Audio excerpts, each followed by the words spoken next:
toi. Parce que c'est toi qui as permis, moi et mon frère, nous soyons là. Je te bénis encore une fois. Merci pour ton nom. Seigneur, que ton nom soit glorifié, que ton nom soit magnifié, Seigneur. Pour ce que tu fais, Seigneur. Pour ce que tu es, Seigneur. Merci pour tes accomplissements.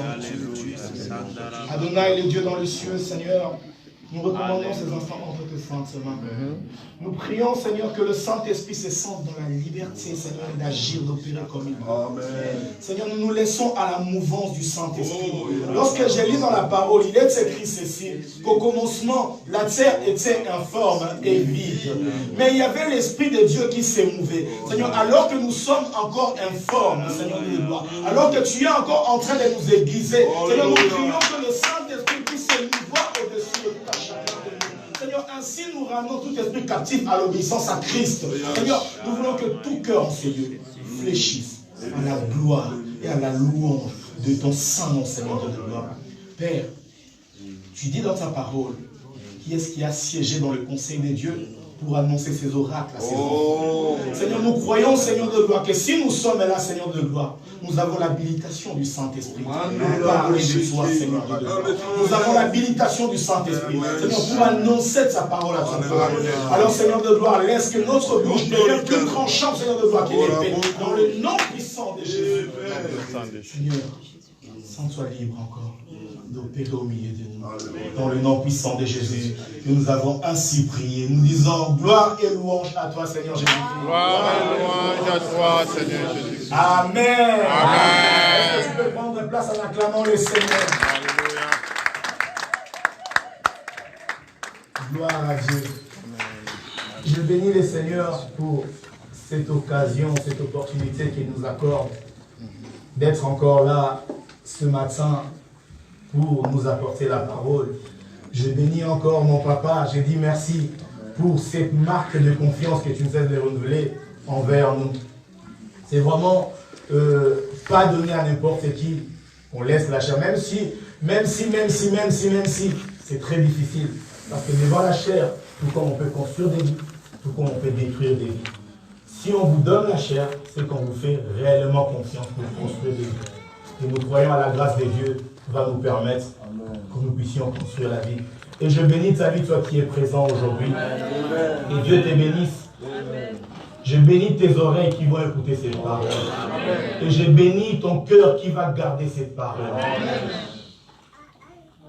Alors, nous sommes en train de parler ces derniers temps, depuis le début de l'année, sur le psaume 127. C'est quelque chose, si je peux dire, qui n'est même plus à réexpliquer dans cette maison. Parce que nous le mangeons tellement copieusement que ça doit devenir ancré dans nos cœurs, dans nos têtes, dans nos pensées. Nous sommes en train de dire que les enfants sont comme des flèches dans la main d'un guerrier. Et nous sommes dans l'année de la perception naturelle et impossible. J'aimerais annoncer d'emblée à quelqu'un que tu es une flèche entre les mains du Christ, le vaillant, le puissant guerrier. Alors, j'aimerais te dire ceci. Même s'il y a Jéricho devant toi, toi tu n'es qu'une flèche. Je peux minimiser la flèche. Comme Pasteur dit, la flèche n'est qu'un bout de bois.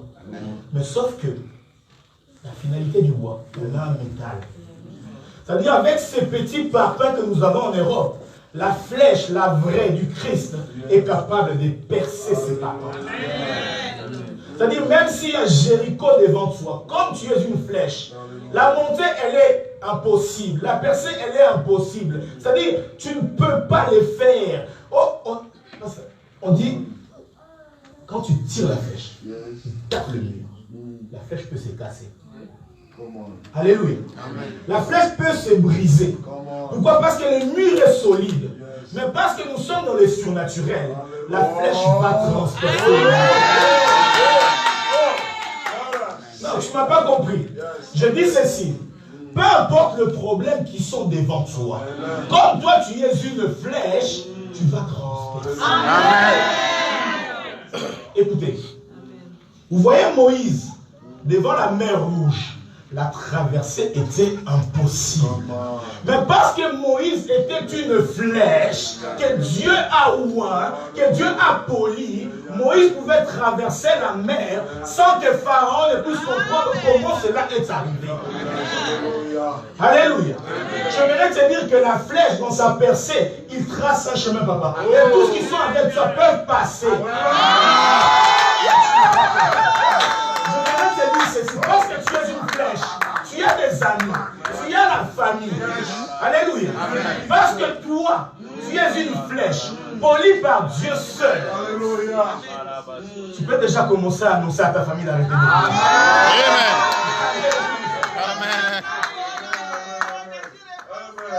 Amen. Ce matin, je ne suis pas venu prêcher. Ce matin, je viens comme prophète. Je vais déclarer des paroles. Non, je ne vais pas déclarer des paroles. Je vais déclarer des choses. Parce que les paroles, tu vas me dire, ça va se volatiliser. Je vais déclarer des choses matérielles dans ta vie. Nous n'allons pas rester dans les discours, mais nous allons vivre la pratique. Je voudrais t'annoncer que tu te laisses conduire par le Saint-Esprit. Pendant que nous serons en train de parler, si le Saint-Esprit te dit à genoux, tu es en train de prier, rentre la prière. Il y aura des choses qui vont être faites ce matin.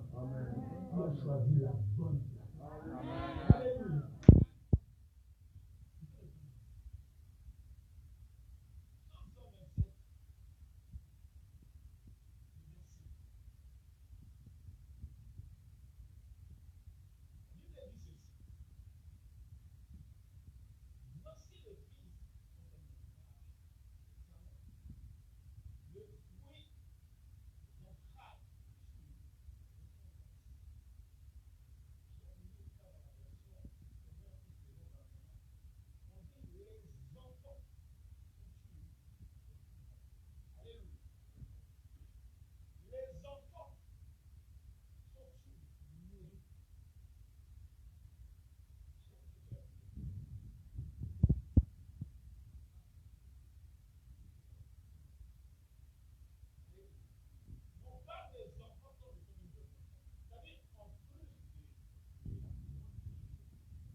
Pourquoi je voudrais qu'on puisse démarrer là?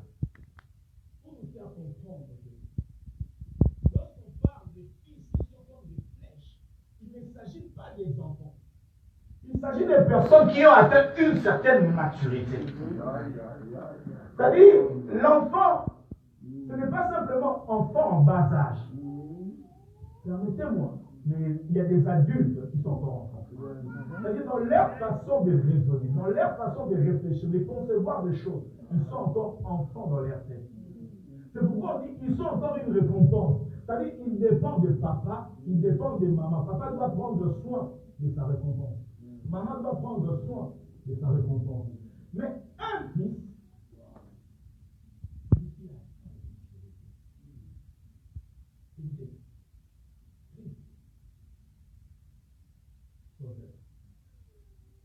Jésus,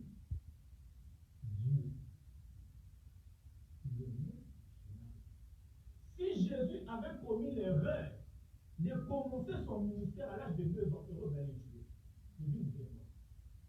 Si Jésus avait commencé son ministère à l'âge de 15 ans, Hérode allait vraiment le tuer.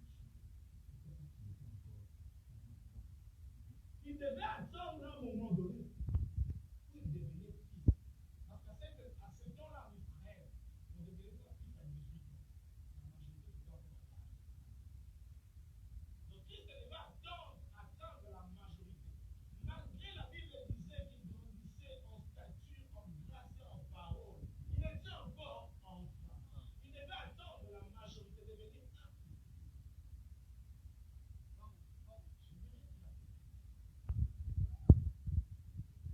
Ne sois pas encore pressé. Tant que ton papa à la maison, il voit que tu n'es pas encore mature. ne te considère pas comme une flèche. Assis-toi, mange, bois. J'ai lu la parole du pasteur hier. Il dit même quand la maman mange des trucs amers, c'est pour ton bien, c'est pour ta santé. C'est amer dans sa bouche. Mais toi, ça te procure de la protéine. C'est-à-dire, même si papa te prend tes froisses, il te froisse le cœur, tu dis, ah non, si c'était mon père, il n'allait pas me faire ça.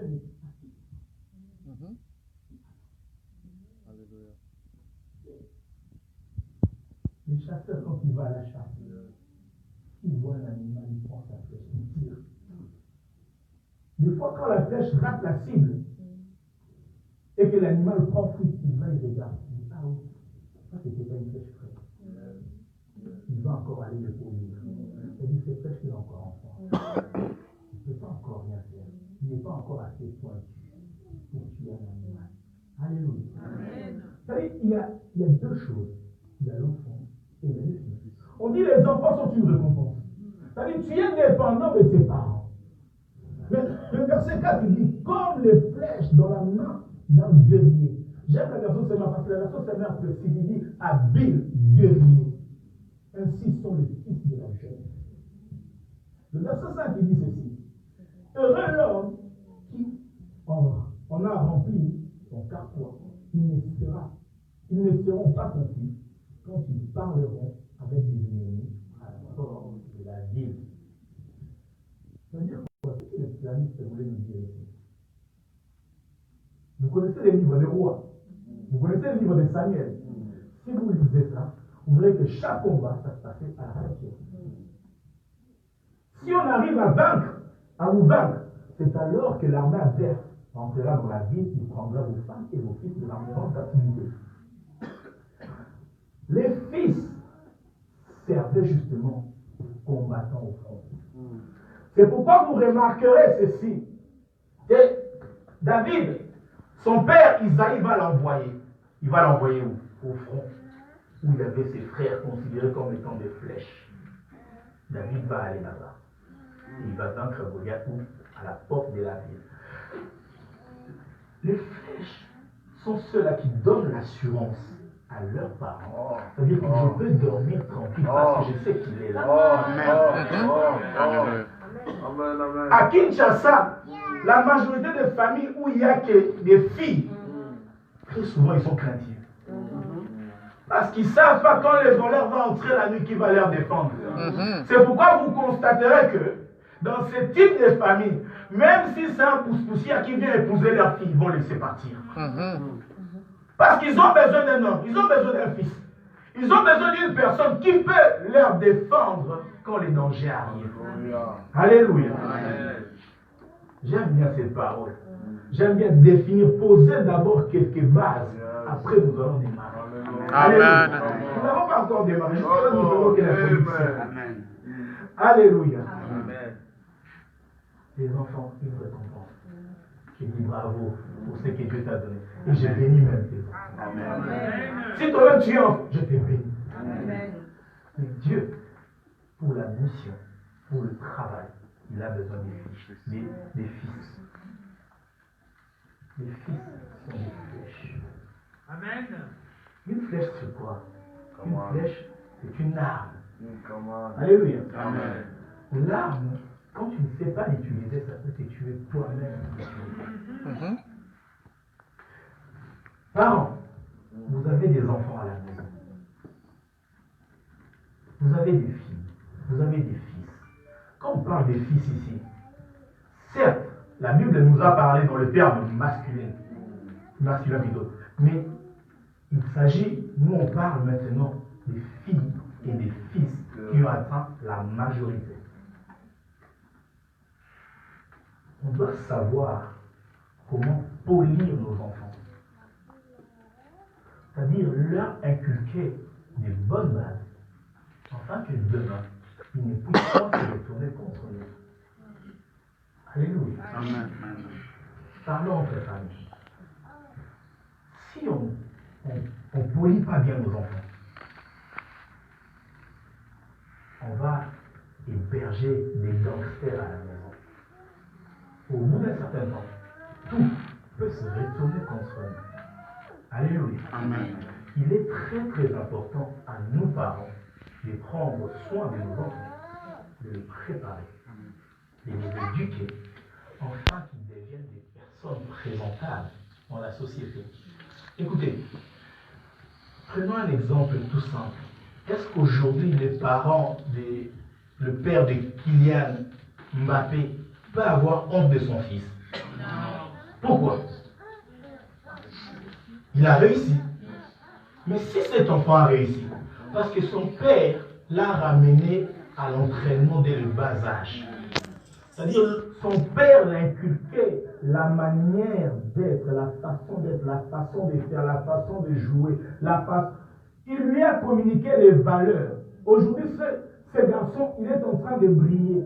Même si sur le terrain, on parle de Kylian, c'est que j'aime papa. Avec le foot, on ne marque pas le prénom de l'enfant. Alléluia. Amen. Pour les valeurs, on ne marque jamais le prénom de l'enfant. On marque le nom de famille. C'est-à-dire le nom du père qui est derrière le dos de l'enfant. Quand l'enfant marque, avant que les gens puissent dire Kylian a marqué, on va dire Mbappé a marqué. C'est-à-dire qu'on parle de son père sans qu'il soit là. Alléluia. La flèche permet qu'on puisse parler du père là où le père nous parle.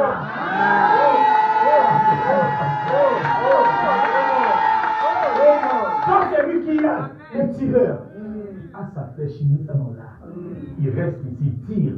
Les gens verront la flèche là-bas, mais ils ne verront pas le tireur. Mais pourtant, le tireur, il est là. Et lorsqu'ils vont tourner comme ça, ils voient, ah, il est là. Alléluia.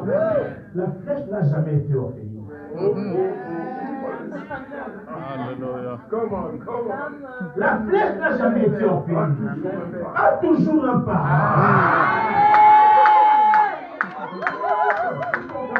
Amen. Toi, fils et fille d'ailleurs, tu as un parent. Tu n'es pas seul. Oh non, moi je suis Melchisedec. Bien, il n'y a pas de Melchisedec pour l'histoire de flèche.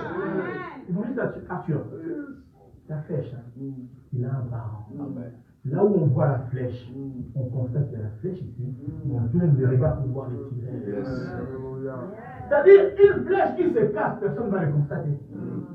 Mais une flèche qui atteint la cible, ils sont là, ils vont regarder qui est-ce qui l'a tiré. On voit le père. Jésus, une flèche. Amen. De Dieu. Et les exploits que tu réalises, quelqu'un derrière, comment ça? Écoute, lorsque tu réalises les exploits, ce n'est pas pour ta gloire, ce n'est pas pour ton honneur, c'est pour que les regards des gens soient tournés vers toi. Amen. Alléluia. Amen. Ne dis pas, oh non, c'est moi qui est arrivé. Mais avant que toi tu n'arrives là, il fallait bien tirer. Alléluia. Et je vais choquer quelqu'un ce matin. Avant même que tu sois une flèche, il faut qu'on te prépare. Allons-y dans le livre d'Ésaïe. Nous allons maintenant commencer notre message. Ah Jésus. Allons-y dans le livre d'Ésaïe 49. Ésaïe 49.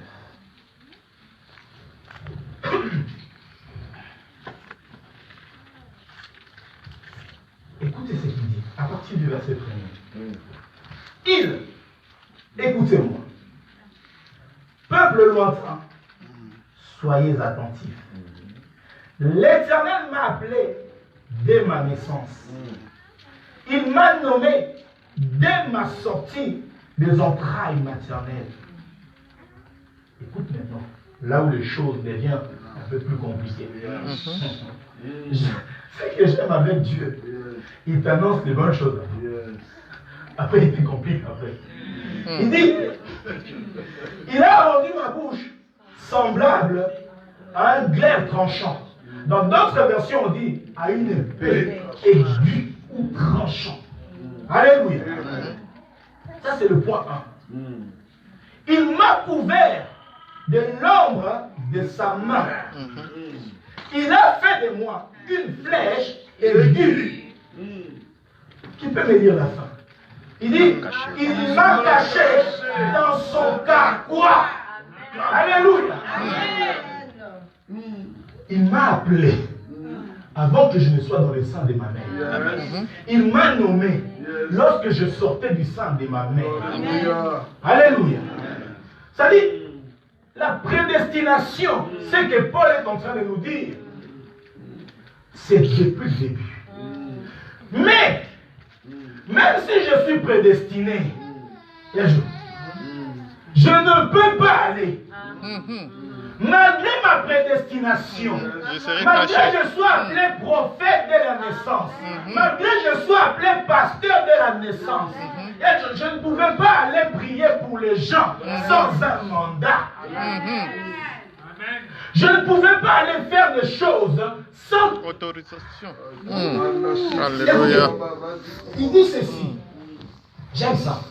Il a rendu ma bouche semblable à un glaive tranchant. La première étape dans la préparation, c'est que Dieu doit te parler d'une manière claire. Il doit te donner une parole. Il doit remplir ta bouche des paroles. Mais pas n'importe quelle parole. Alléluia. Amen. Il t'équipe d'une parole. J'aime ce que le psaume 45 dit. Il dit, les pêches sont perdus. Le peuple tomberont. Alléluia. Et dit, les cœurs de roi tomberont. C'est-à-dire, par ce qui va sortir de ma bouche, il faut que j'arrive à atteindre le cœur de roi. Amen. Amen. Alléluia. Amen. Dans la préparation, c'est-à-dire, on est, j'aime ce mot en lingala, je ne sais pas si ça existe en français. Déguisé. On te rend pointu comme la tige de, comment ça s'appelle, des brochettes. Il faut que lorsqu'il y a la viande, même s'il y a les muscles, il faut qu'on pointe. Tu vois? Et cela se passe. Premièrement, on doit te remplir des paroles. Je me laisse choquer quelqu'un ce matin. Vous connaissez le prophète Esaïe que nous venons de lire. Le prophète Esaïe, j'aime bien ce prophète. Mais je vais te dire une chose. Si tu lis Esaïe chapitre 1er, jusqu'à Esaïe chapitre 6, le verset 5, ces versets ne disaient que malheur, malheur, malheur, malheur. Vous savez pourquoi? Parce que Dieu n'avait pas encore rempli sa bouche. Ça peut te choquer, tu vas dire, oui, Esaïe n'était pas appelé prophète pour prophétiser le malheur. Esaïe était appelé pour être prophète messianique. Mais Esaïe, comme il a voulu faire des choses par lui-même, il a commencé à parler. Lorsqu'il veut parler comme ça, malheur. Il voit le trône de Dieu, malheur à moi. Il voit ceci, malheur. Tout ce qu'Esaïe faisait au début, c'était que malheur, malheur, malheur. Écoutez, au chapitre 6, le verset 8, Dieu viendra vers Esaïe. Esaïe va voir cette vision-là, où Dieu dit, qui enverrai-je? C'est là où Esaïe va dire, mais voici, envoie-moi. C'est-à-dire qu'il n'avait pas encore la parole qu'il devait annoncer. Il a reçu bien après. Lorsqu'il dit envoie-moi, c'est alors qu'on prendra des braises, on mettra dans sa bouche. Ne sois pas comme Esaïe. Attends.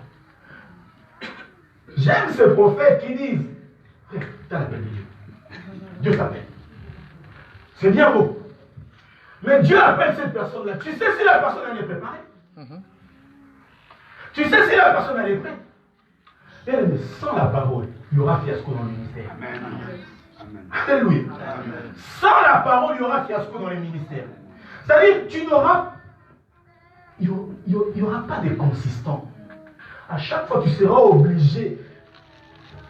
Alors, j'ai une invitation. Oui. C'est pas comme ça que Dieu te laisse. Dieu veut qu'il te tire lui-même. Pour que tu puisses atteindre lui.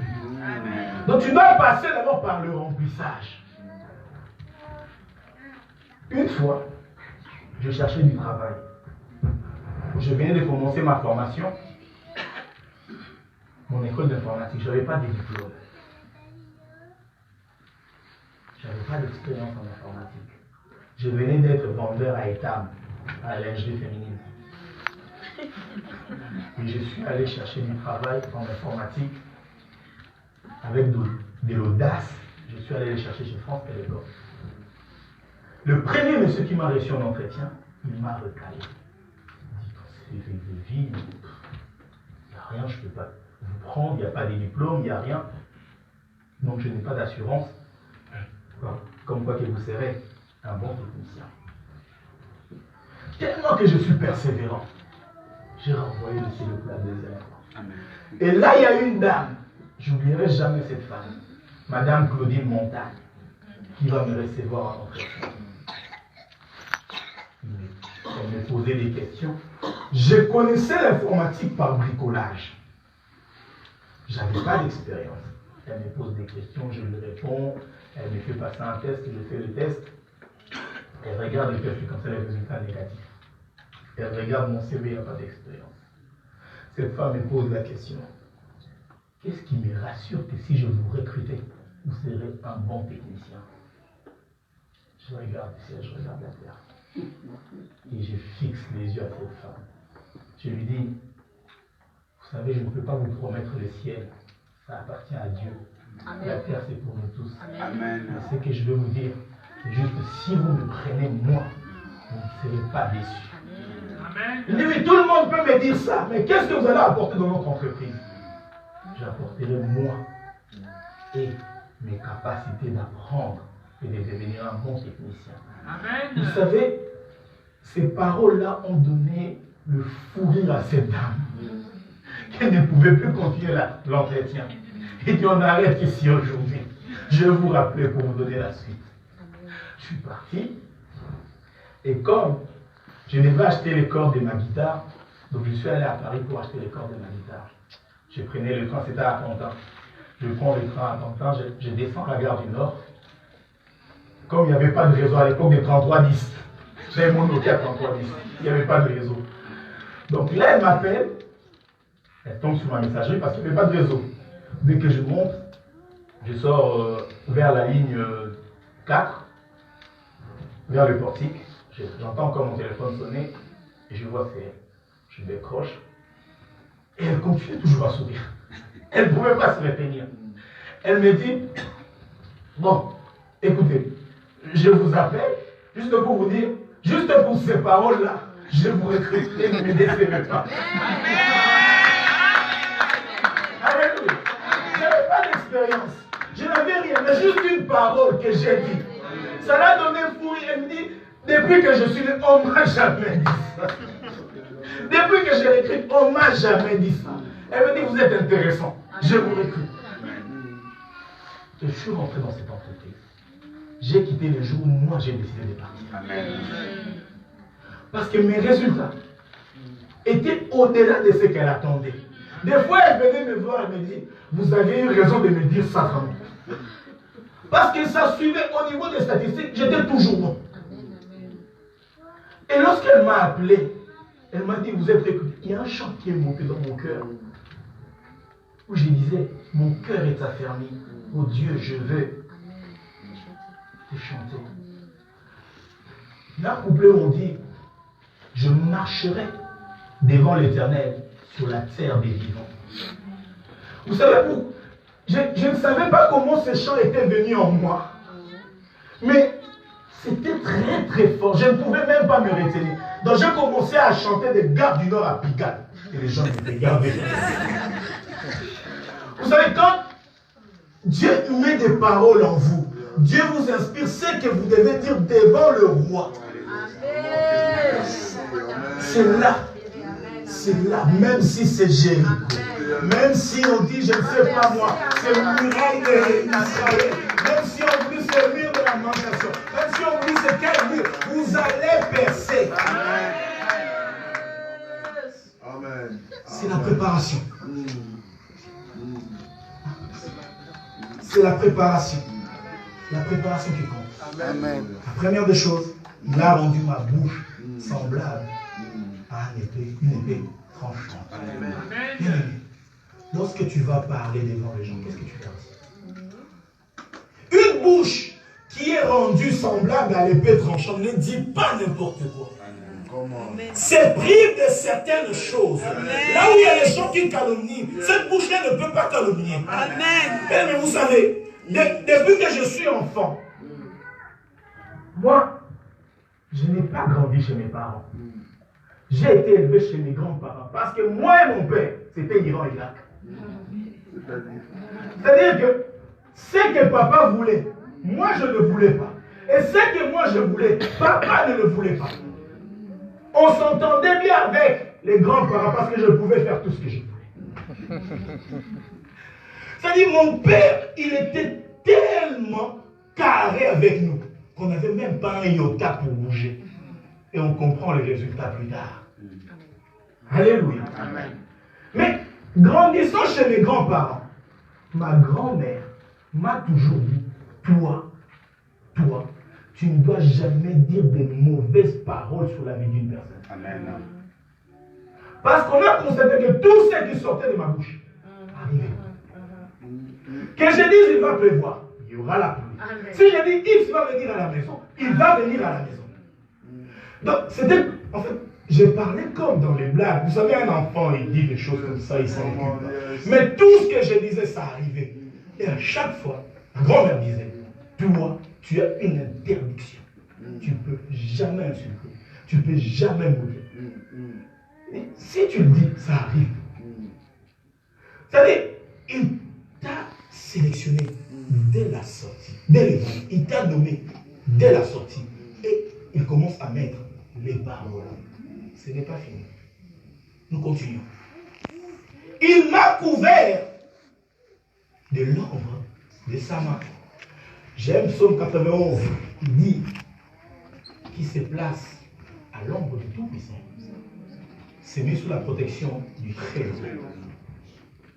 L'ombre là en question, c'est une protection. Alléluia. Rappelons-nous qu'une flèche doit atteindre la cible. C'est-à-dire une flèche a une mission. Alléluia. Tu ne peux pas partir en mission sans la protection. Alléluia. Amen. Tu ne peux pas partir si tu n'as pas été à l'ombre du Tout-Puissant. Laisse-moi te rappeler aux flèches de la FIFA. Amen. La mission, il y a la maladie. Dans la mission, il y a la mort. Dans la mission, toute mission soulève des combats. Paul dit ceci, dans le livre de Corinthiens, je ne sais plus le chapitre. Il dit, une grande porte d'accès efficace est ouverte au-devant de moi, mais les adversaires sont très nombreux. Alléluia. C'est-à-dire, Paul, il a vu une porte de la mission s'ouvrir au-devant de lui, mais il se rend compte qu'il y a encore beaucoup d'adversaires. Pour partir en mission, tu dois être d'abord sous l'ombre. Cela va te faire très très mal. Je sais. Vous voyez Marie, la mère de Jésus. Cette femme, à un moment donné, lorsque l'ange lui est apparu, pour lui dire, tu seras enceinte, tu enfanteras un fils. Et Marie va poser la question, comment cela se passera-t-il? L'ange a commencé à lui dire, le Saint-Esprit viendra chez toi. Il te couvrira de l'ombre. C'est-à-dire, même pour la naissance de Jésus, notre Sauveur, sa maman a eu besoin de l'ombre. Non, tu ne m'as pas compris. Je vais dire ceci. Dans ta mission, tu as besoin d'être dans l'ombre. Or, dans l'ombre du Tout-Puissant, il n'y a rien d'autre dans l'ombre du Tout-Puissant. Dans l'ombre du Tout-Puissant, il y a l'onction. Il est rempli de l'onction. C'est-à-dire, il est en train de rendre encore plus pointu, plus tranchant. Tu as la parole, c'est-à-dire, le bout de poil. Bien. Il faut qu'on rajoute le métal. Il faut qu'on l'aiguise, qu'on mette du poison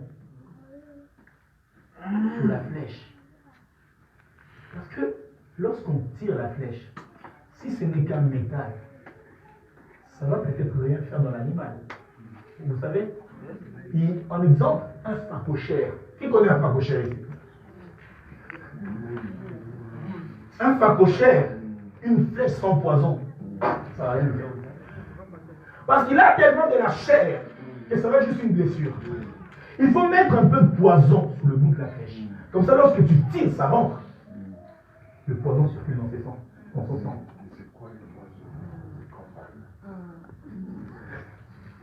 Alléluia.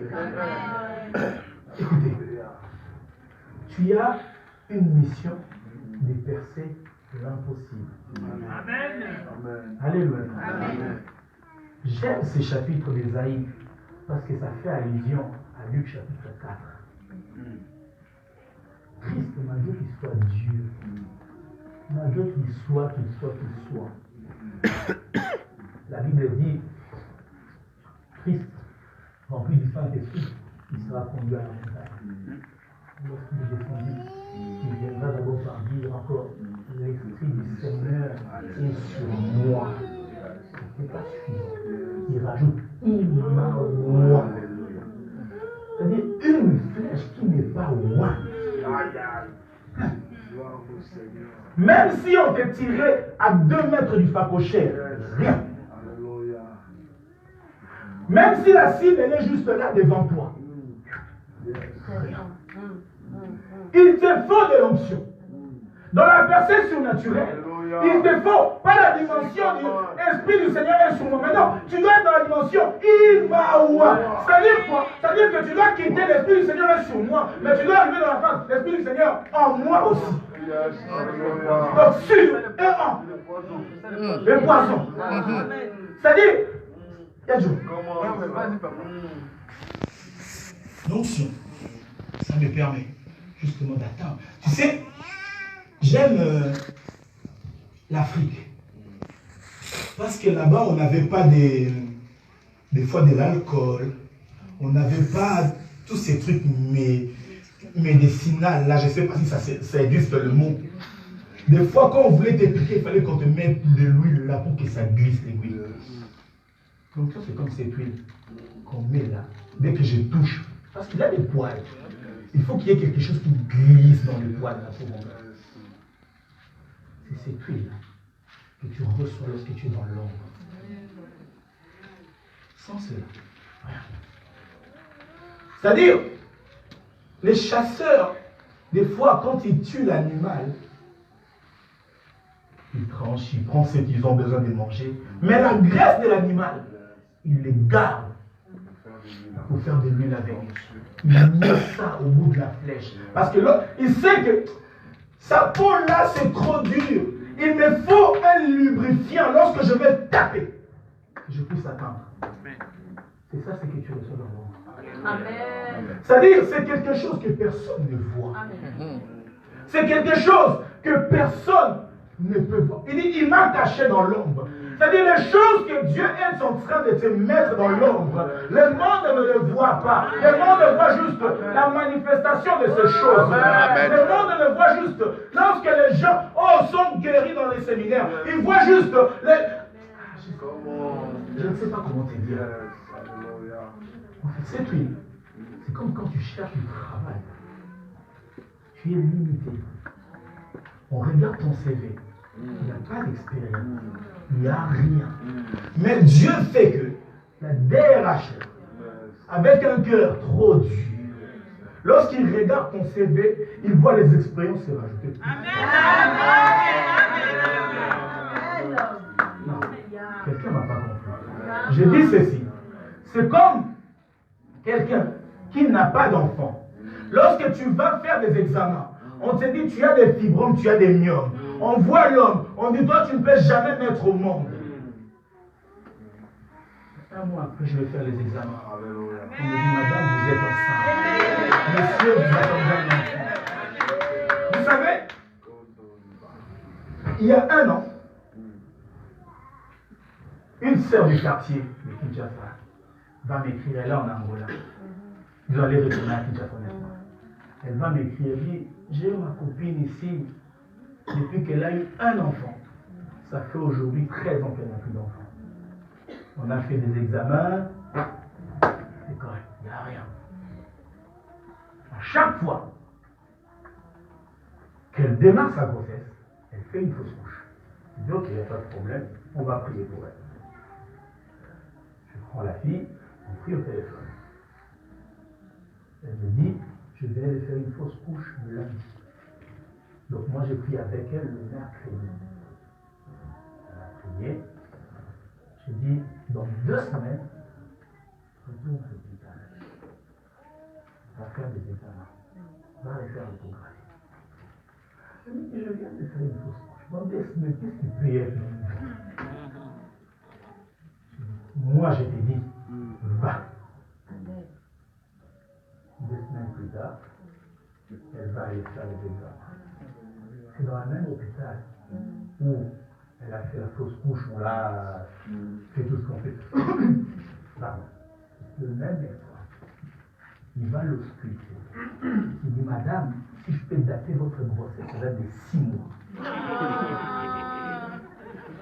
Elle dit, mais il y a 2 semaines ici, vous avez enlevé l'enfant de mon ventre. Il dit, je ne sais pas comment vous l'expliquer. Peut-être qu'il y en avait 2. Hey. Alléluia. C'est-à-dire, il y a une dimension qui te faut de lui. Il y a des choses où il te faut de l'huile. Tu mets l'huile et tu dis va. Tu mets l'huile, tu tires la flèche, il va atteindre, il va entrer. Il m'appelle, il me dit, mais qu'est-ce que vous m'avez fait? J'ai dit, mais quoi? Il dit, mais les médecins m'ont même engueulé à l'hôpital en me disant, madame, vous êtes enceinte depuis 6 mois, pourquoi vous ne venez pas à l'hôpital? Je ne sais pas. Il dit, bon, priez pour moi que les choses se passent bien. Je dis, Dieu a déjà fait. Qu'est-ce que tu veux encore ça se passe? Elle a accouché. Aujourd'hui, l'enfant a 1 an.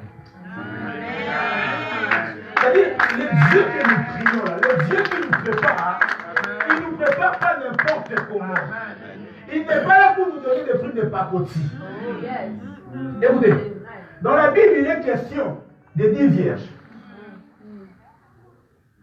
Il y avait une catégorie qui n'avait plus d'huile, qui devait aller acheter de l'huile.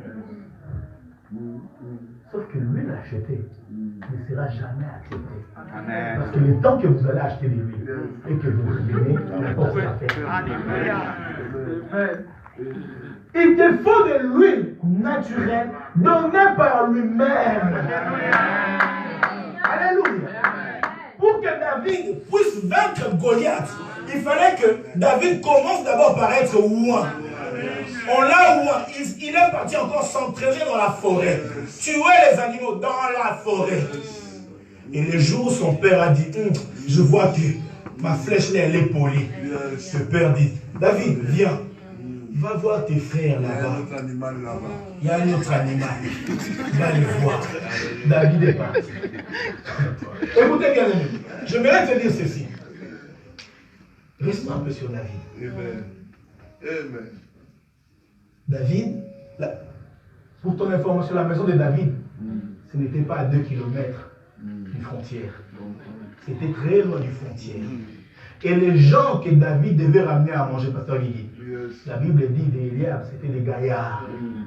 C'est-à-dire une personne, quand on lui donne l'assiette là de la semoule, 5 minutes c'est trop. Donc les mamans peuvent comprendre la quantité de la nourriture que David ramenait à ses frères. Il va partir à pied. Des fois, lorsqu'on te prépare, lorsqu'on te met dans l'arc, lorsqu'on te tire, le chemin peut être long. On peut te donner des fardeaux, on peut te mettre je ne sais pas quoi, on peut te mettre la tâche, je ne sais pas, on peut te donner quoi, qui va te peser. Bien aimé, ne dis pas que le trajet est long, et là je ramène des charges. Pas seulement. Pour te dire, la flèche n'a pas de volonté. La flèche n'a pas de direction. La flèche n'a pas des yeux. Les yeux de la flèche, c'est les tirer. La direction de la flèche, c'est les tirer.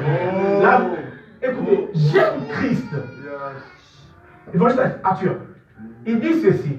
Il n'a voulu ni ni sacrifice, ni holocauste, mais il m'a formé un corps. Pourquoi? Pour faire sa volonté. C'est-à-dire une flèche, je ne peux pas avoir de volonté. C'est la volonté du Père. Amen. La volonté du tireur. Je suis une flèche, mais aux mains d'un guerrier. Oh yes. Une flèche ne se précipite pas. Amen. Il reste dans le carquois. Le carquois, c'est les liens qui se l'enveloppe. Tu sais, même quand la CAF veut te faire un rappel, alléluia, il ne t'envoie pas une lettre comme ça sur un papier duplicateur pour te mettre ça là-dedans. Ils sont obligés de le mettre d'abord dans l'étape du carquois. Tant que tu n'es pas passé là, tu ne peux pas partir.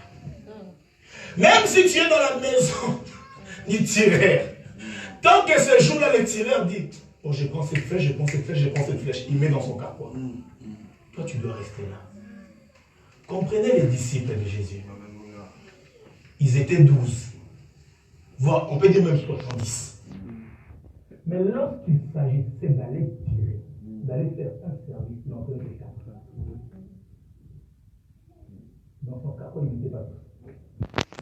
On le voit chez la fille de Jairus. Il prend Pierre, Jacques, Jean.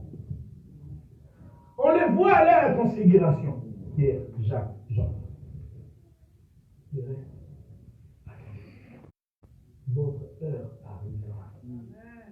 Alléluia. Amen. Je n'aimerais te dire, toi qui travailles à l'église, ne sois pas intrigué que ça soit.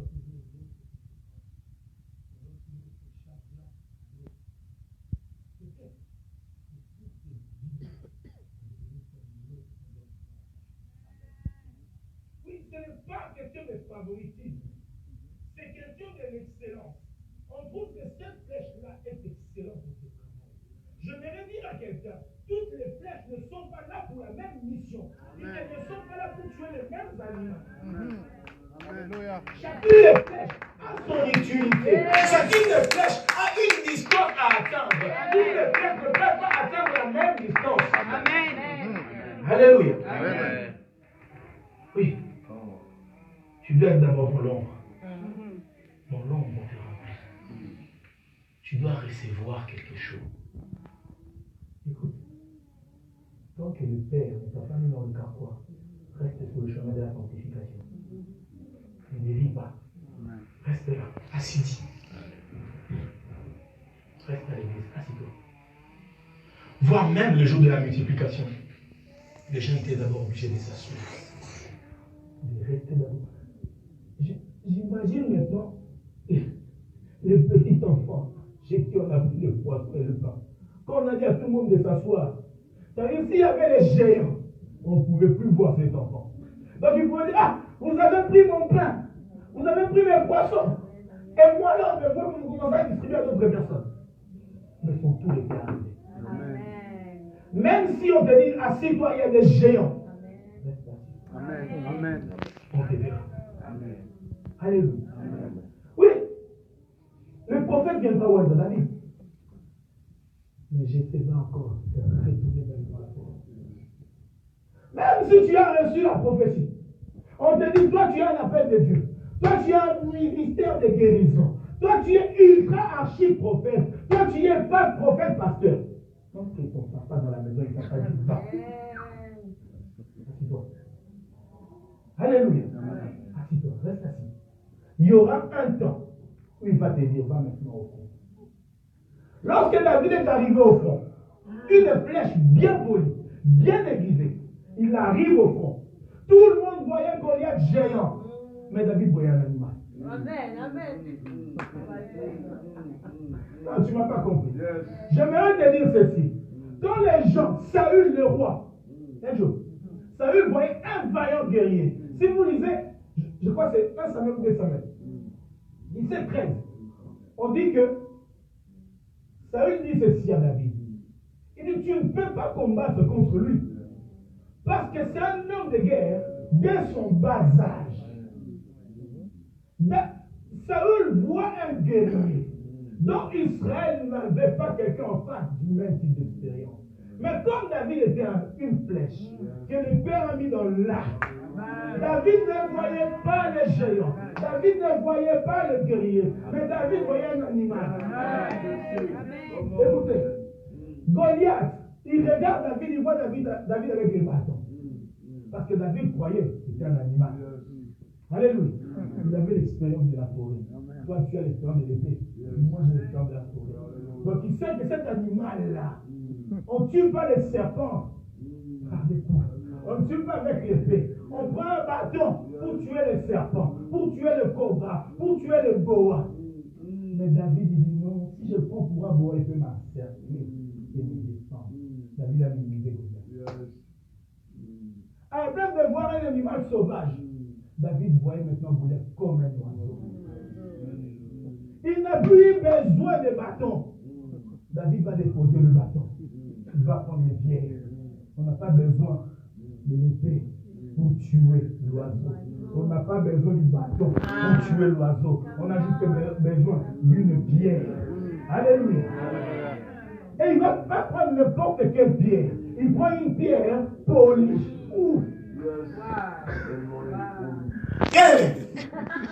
C'est-à-dire qu'il y a une dimension.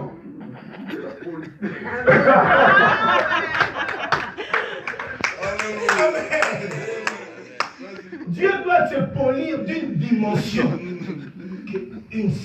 un seul coup suffit. J'aime bien une pile qu'on passait à Kinshasa. Allumette Simba. Un coup, une flamme. C'est-à-dire, je tire, j'atteins l'objectif. Amen. Parce que j'ai été poli. Dieu, il n'a pas besoin de faire plusieurs essais. Quand tu es dans l'arc de Dieu, dès qu'il vise, c'est que je veux atteindre la cible. Amen. Il prend Pierre, papa. Il dit, toi tu es un apôtre pour les Juifs. Pierre, il ne va pas. Il attend. Il prend Paul. Il dit, toi tu es un apôtre pour les nations. Paul, il vient, il attend. C'est-à-dire, quand tu es dans l'arc de Dieu, qu'importe, comment on appelle ça, les dodanes, qu'importe les montagnes, qu'importe les obstacles, une seule chose est sûre, tu atteindras le but. Amen. Amen. Mais avant cela, tu dois d'abord recevoir la parole. Amen. Et une fois pour Dieu ne t'étire pas, il te met d'abord dans son cœur.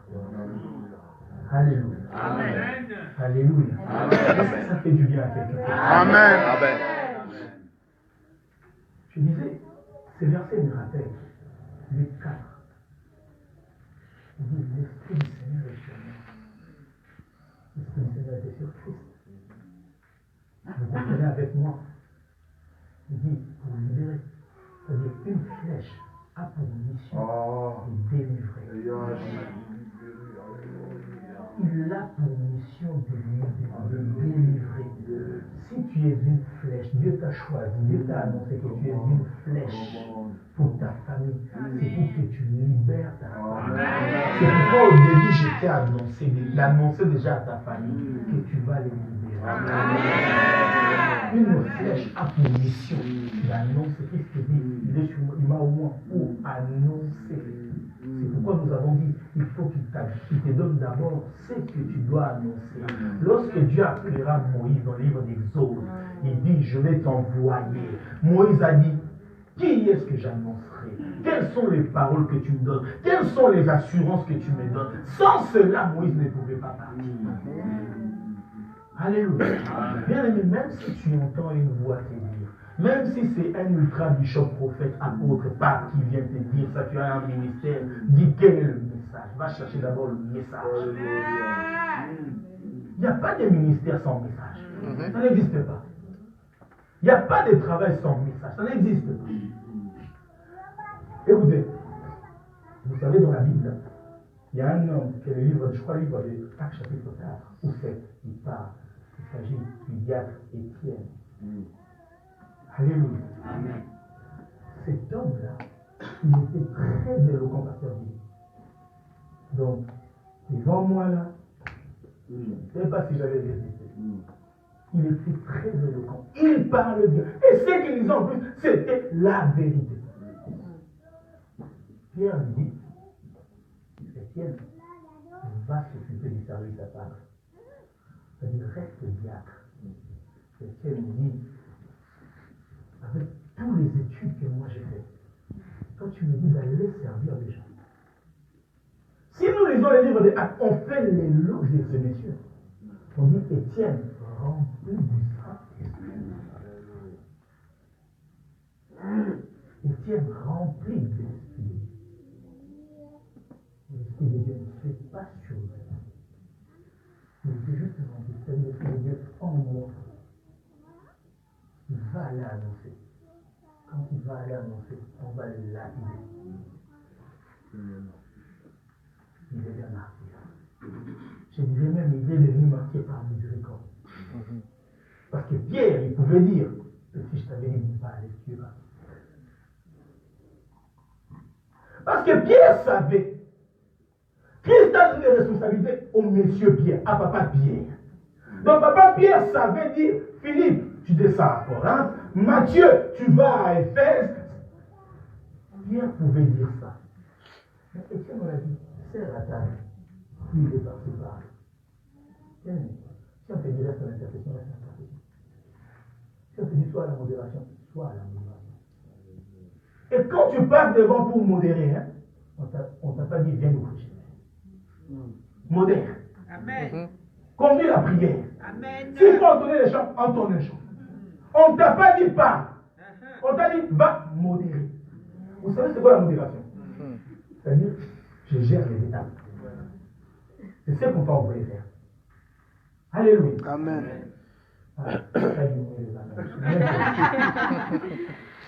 C'est ce qu'on t'a dit de faire. Si on t'a dit, toi, balaye l'église, continue à balayer l'église.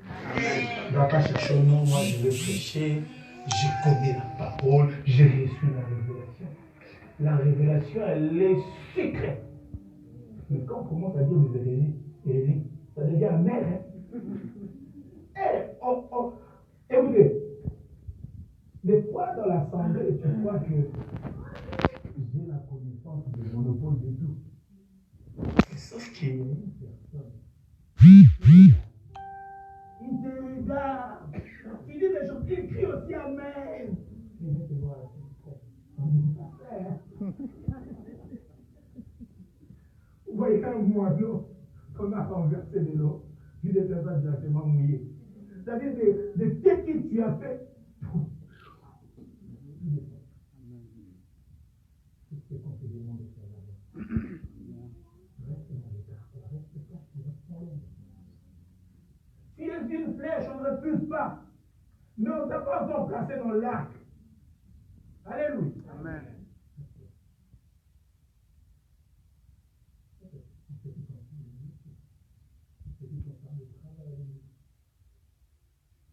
C'est bien beau de te dire que les ministères, on va percer l'impossible.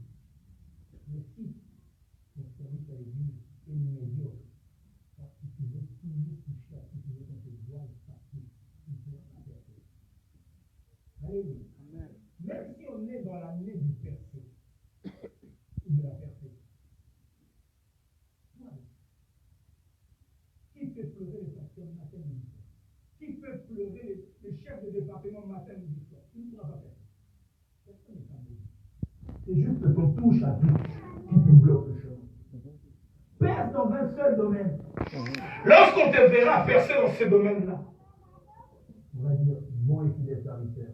Entre dans la joie du Maître. Amen. C'est ça l'objectif. L'objectif, ce n'est pas d'être tiré à tout vent. Ce n'est pas partir à tout vent, partout de gauche à droite. Tu dois être préparé pour faire quelque chose. Une flèche ne peut pas être tirée sans être prise. Dis, il a rendu ma bouche semblable à l'épée tranchée. Il m'a mis dans l'ombre. Alléluia. Amen. Merci de moi. Une flèche aiguë. Amen.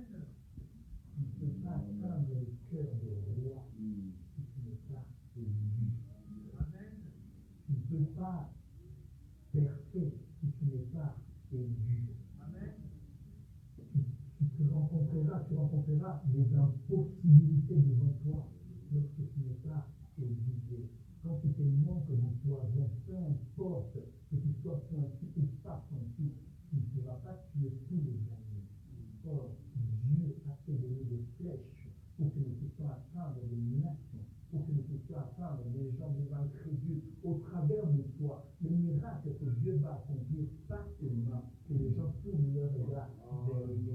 Oh, j'aime cet homme du matériel. Un jour, si tu t'en train de faire un discours, puisse parler. Nathanaël en avait marre. Il dit montre-nous simplement le Père. Et c'est là où c'est-à-dire, il y a un moment donné où les gens doivent cesser d'entendre simplement tes discours. Ils doivent commencer à voir des actes pour qu'ils puissent voir ton tireur. Il y a un moment donné, les gens doivent commencer à voir des choses concrètes, non pas simplement des déclarations, mais les gens doivent voir des choses se matérialiser dans ta vie.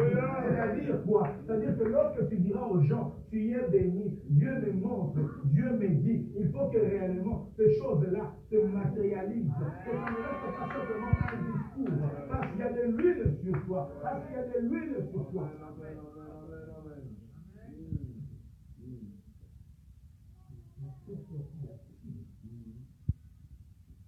Il peut ne pas y avoir le vent, mais seulement que le Seigneur est fort. Il se crée de la courant d'air. Alléluia.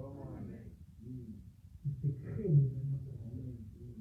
C'est-à-dire ce courant-là qui va le propulser encore, le propulser dans l'extérieur.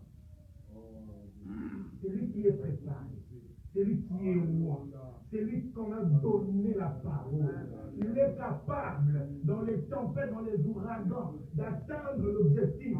Je vois Paul, parce qu'on a dit que Paul c'est l'apôtre des nations, et qu'il devait atteindre Rome. La Bible me dit ceci, dans la ville de Malte, la barque où Paul était a chaviré. Mais parce que Paul était roi, mais parce que Paul était rempli, Dieu l'a préparé, Dieu l'a mis dans l'ombre. Dieu avait même crevé les yeux de Paul pour que Paul puisse voir les mystères cachés. Il dira à ces gens-là, l'ange m'est apparu, il m'a dit, on arrivera. C'est-à-dire qu'il s'est créé les conditions pour arriver. Les brigands vont les ramasser. Ils vont ramasser Paul. Ils vont le ramener chez eux. Tout le monde attendait. Son fils tué Paul. Personne n'a pu mettre la main sur Paul. Il dit, on ne peut pas. Paul va débroussailler. La vie vers la mort de Paul. C'est l'occasion, il va mourir. Mais parce qu'il avait lui-même du poison, son poison reflait les vénins. Et tant que tu manques du poison en toi, la mort va t'attendre. Et tu mourras d'une vraie mort. Mais tant qu'il y a le poison en toi, c'est-à-dire il y a l'onction de Dieu, le poison qui empoisonne le diable, ça va refouler les attaques de l'ennemi. Ça va refouler les ennemis. Dieu, c'est là ça. Dieu t'a roi. Il t'a appelé.